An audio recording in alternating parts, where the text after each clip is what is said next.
All right. I thought since we're officially into Steelers week now, it is Wednesday morning, and then on the NFL calendar, that's kind of how it works. Wednesday is the day we all turn our attention towards the upcoming game, and I thought let's take a moment to look back to this Myles Garrett Mason Rudolph incident.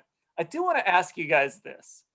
Um, it feels like it was so long ago. So much has happened, and we're going to get into a lot of the stuff that has happened as we talk through this. But just initially, obviously, this is a big piece of this week.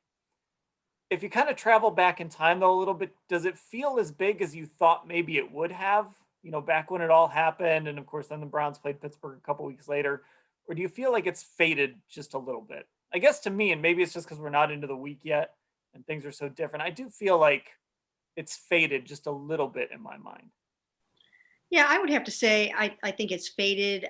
A year has gone by almost. And then also, Mason Rudolph is not going to be the quarterback for this game. And I think that takes a lot of the sting, the edge away from it, since it's not going to be Myles and Mason the way that it was in that fateful November game. So that's part of it. And then the other thing is, that the Browns' 4-1 record and Myles' performance have overshadowed anything that happened last year.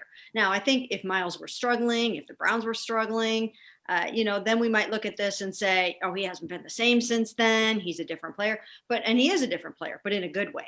So I would have to say, yes, I think the edge is a little bit off of the incident.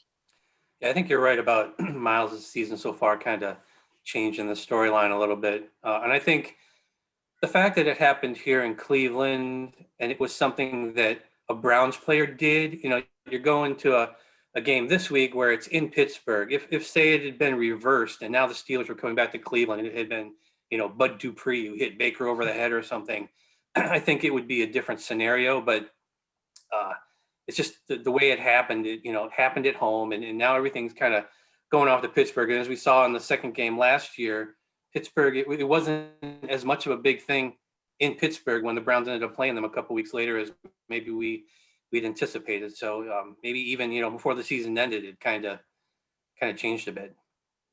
Yeah, it's weird too. There's not going to be a ton of fans there. I think the Steelers have fans at their games now, but it's still, it's not going to be like 60,000 fans booing Myles Garrett as he comes out of the tunnel. Well, I had an opportunity, and it was a unique opportunity to talk one-on-one about all of this stuff with Myles in September. And he was actually very forthcoming.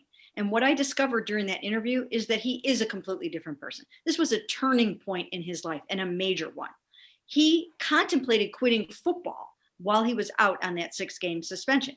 While he was thinking about never playing again, he realized that he did not need the game and that he would be fine without it.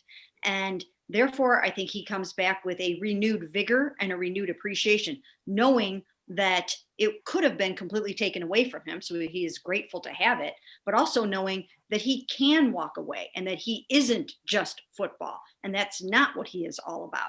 So I do think that he realized that it doesn't define him, that it won't ruin him. He said he's not one to crumble and to crawl in a corner and hide and let this take him down.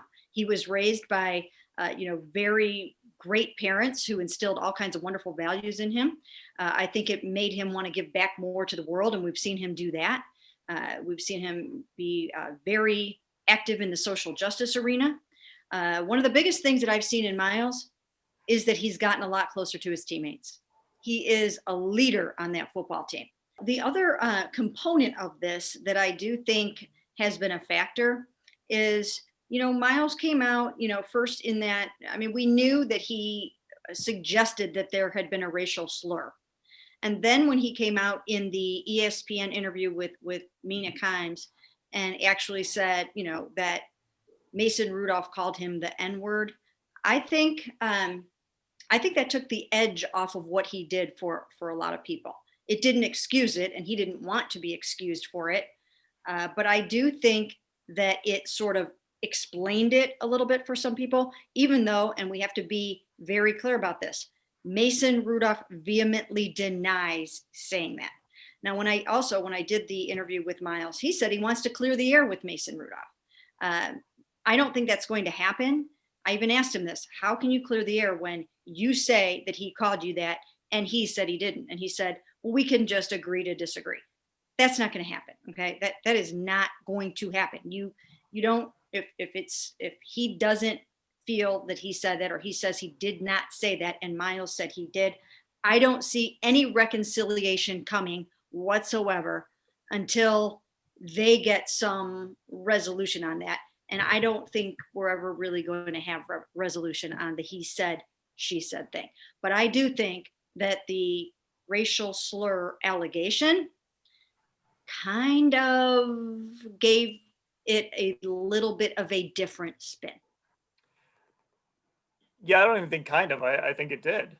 And I think it's a big reason why you had the organization, from the head coach, the GM, the owners really come out in support of Myles after that, because, obviously he had spoken to them, and he never meant it to go public, and then it did after the hearing.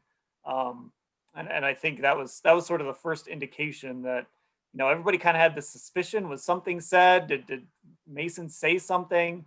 And then you started to hear the support that he was getting from people in the organization, and you realized, no, maybe he did.